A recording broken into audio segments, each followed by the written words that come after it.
आकाशवाणी गोरखपुर से प्रादेशिक समाचार।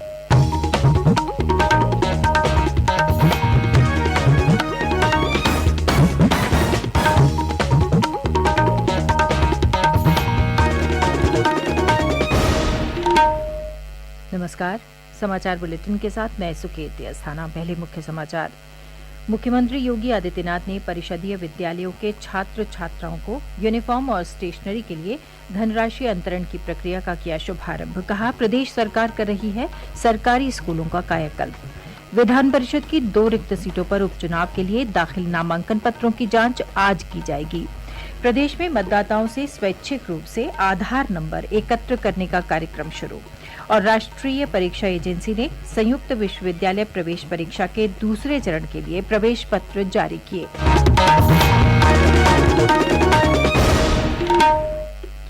और अब समाचार विस्तार से।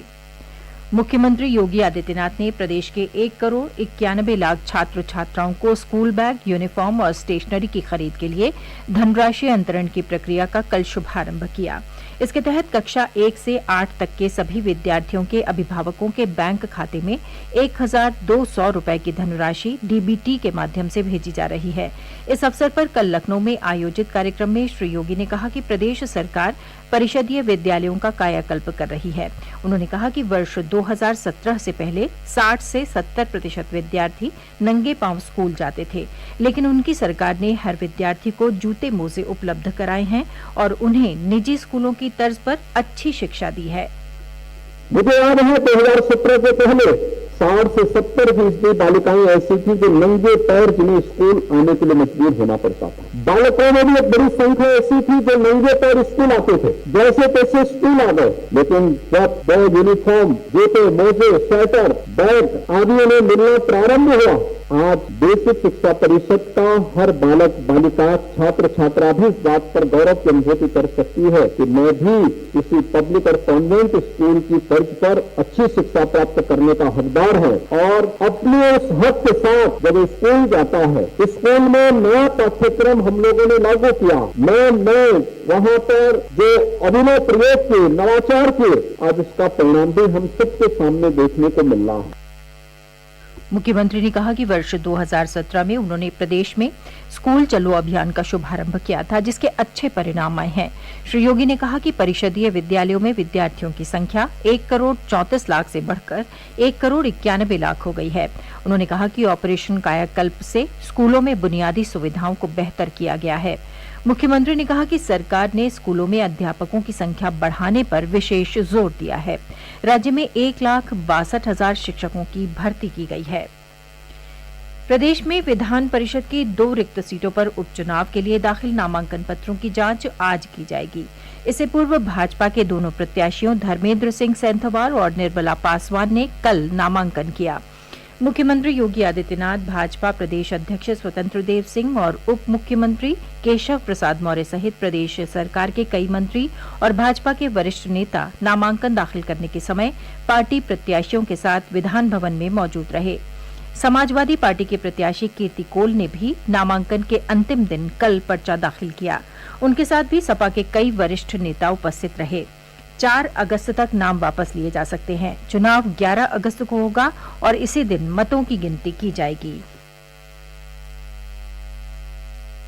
राज्यपाल आनंदीबेन पटेल ने विश्व स्तनपान सप्ताह के अंतर्गत प्रदेश भर में संचालित होने वाली गतिविधियों का कल लखनऊ में राजभवन स्थित गांधी सभागार से शुभारंभ किया।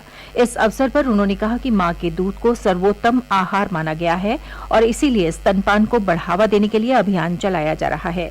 उन्होंने कहा कि प्रदेश में मां के द्वारा स्तनपान कराने के प्रतिशत में वृद्धि नहीं हुई है और इस दिशा में अभियान के साथ कार्य करने की आवश्यकता है। प्रधानमंत्री नरेंद्र मोदी ने सभी नागरिकों से आगामी 13 से 15 अगस्त तक अपने घरों पर राष्ट्रीय ध्वज फहराकर हर घर तिरंगा अभियान को जन आंदोलन में बदलने का आह्वान किया है। श्री मोदी ने रविवार को मन की बात कार्यक्रम में लोगों से भारत की स्वतंत्रता की 75वीं वर्षगांठ के उपलक्ष्य में अपने सोशल मीडिया अकाउंट्स के प्रोफाइल पिक्चर में तिरंगे की तस्वीर लगाने का भी आह्वान किया। आजादी के अमृत महोत्सव के तहत 13 से 15 अगस्त तक एक स्पेशल मूवमेंट हर घर तिरंगा का आयोजन किया जा रहा है। इस मूवमेंट का हिस्सा बनकर 13 से 15 अगस्त तक आप अपने घर पर तिरंगा जरूर फहराएं या उसे अपने घर पर लगाएं। तिरंगा हमें जोड़ता है, हमें देश के लिए कुछ करने के लिए प्रेरित करता है। मेरा एक सुझाव ये भी है कि 2 अगस्त से 15 अगस्त तक हम सभी अपनी सोशल मीडिया प्रोफाइल पिक्चर में तिरंगा लगा सकते हैं। प्रादेशिक समाचार आप आकाशवाणी गोरखपुर से सुन रहे हैं। ये समाचार बुलेटिन हमारे YouTube channel AIR news Gorakhpur और ट्विटर हैंडल AIR News_GKP पर भी उपलब्ध है। प्रदेश के मुख्य निर्वाचन अधिकारी अजय कुमार शुक्ला ने बताया कि भारत निर्वाचन आयोग के निर्देशानुसार निर्वाचक नामावली में सम्मिलित मतदाताओं से स्वैच्छिक रूप से आधार नंबर एकत्र किए जाने की कार्यवाही कल से शुरू हो गई है।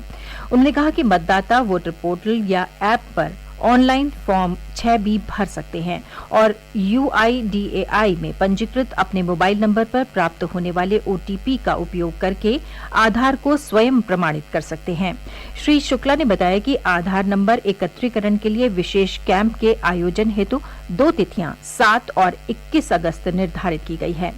ये कैंप प्रदेश के सभी मतदेय स्थलों पर आयोजित होंगे, जहां पर मतदाता सूची में शामिल मतदाता फॉर्म 6B में स्वैच्छिक रूप से अपना आधार नंबर भरकर बूथ लेवल अधिकारियों को उपलब्ध करा सकते हैं। आज से चुनाव आयोग ने आधार कार्ड और वोटर कार्ड की लिंकेज का अभियान शुरू किया है। ये अभियान बहुत जरूरी है। आज कई सारी सुविधाएं इस अभियान से जुड़ी हुई, वोटर ID कार्ड और आधार कार्ड की जरिए जुड़ी हुई है, जिनका लाभ हम उठा रहे हैं। इसके अलावा जो सबसे जरूरी है, इसकी वजह से वोटर ID कार्ड और आधार कार्ड इंट्रोड्यूस किया गया था, वो है चुनाव सुधार का हिस्सा। अभी भी बहुत सारे लोगों के वोटर ID कार्ड विभिन्न क्षेत्रों में अलग अलग बने हुए हैं। इसके मद्देनजर चुनाव आयोग ने तय किया है कि 1 अगस्त से वोटर कार्ड और आधार कार्ड का लिंकेज शुरू किया जाएगा। बहुत ही आसान प्रक्रिया है, इसे आप अपने मतदेय स्थल पर जाकर के करवा सकते हैं। इसके अलावा ऑनलाइन भी इसे आप अपने आप कर सकते हैं। नेशनल वोटर सर्विस पोर्टल पर जाकर के फॉर्म 6B भरकर इसे आप आधार से लिंक कर सकते हैं। इसके अलावा वोटर पोर्टल पर भी जाकर कर सकते हैं। मतदाताओं द्वारा आधार उपलब्ध कराना स्वैच्छिक है और इस आधार पर उनका नाम मतदाता सूची डेटाबेस से हटाया नहीं जाएगा। किसी भी परिस्थिति में प्राप्त आधार नंबर को सार्वजनिक नहीं किया जाएगा। राष्ट्रीय परीक्षा एजेंसी ने संयुक्त विश्वविद्यालय प्रवेश परीक्षा 2022 के दूसरे चरण के परीक्षार्थियों के लिए प्रवेश पत्र जारी कर दिए हैं। परीक्षार्थी CUET.samarth.ac.in वेबसाइट पर लॉगिन करके प्रवेश पत्र डाउनलोड कर सकते हैं। पहले चरण की परीक्षा जुलाई में आयोजित की गई थी। दूसरे चरण की परीक्षा 4, 5, 6, 7, 8, 10 और 20 अगस्त को होगी। वाराणसी के काशी हिंदू विश्वविद्यालय के भारत अध्ययन केंद्र में 2 दिवसीय राष्ट्रीय संगोष्ठी आख्यान का आयोजन शुरू हुआ। ये आयोजन भारत अध्ययन केंद्र, अयोध्या शोध संस्थान और उत्तर मध्य सांस्कृतिक केंद्र प्रयागराज द्वारा किया गया है। कार्यक्रम की संयोजक पद्मश्री मालिनी अवस्थी के साथ अतिथियों ने दीप प्रज्वलन करके संगोष्ठी का शुभारंभ किया। इस मौके पर मालिनी अवस्थी ने कहा कि भारत अध्ययन केंद्र बनाने का उद्देश्य ही ये रहा कि भारत की संस्कृति और उसके विचारों को लोग जानें। संगोष्ठी इस बार ऑनलाइन और ऑफलाइन दोनों माध्यम से आयोजित की गई है, जिसमें देश विदेश के विद्वान प्रतिभाग कर रहे हैं। वाराणसी में कल 2 मोटरसाइकिलों के आपस में भिड़ जाने से हुई दुर्घटना में 3 कांवरियों की मृत्यु हो गई और 2 अन्य गंभीर रूप से घायल हो गए। दुर्घटना वाराणसी प्रयागराज राष्ट्रीय राजमार्ग पर मिर्जा मुराद क्षेत्र के खजूरी गांव के ओवरब्रिज के पास हुई। तेज रफ्तार मोटरसाइकिलों की भिड़ंत इतनी जोरदार थी कि तीनों कांवरियों की मौके पर ही मृत्यु हो गई।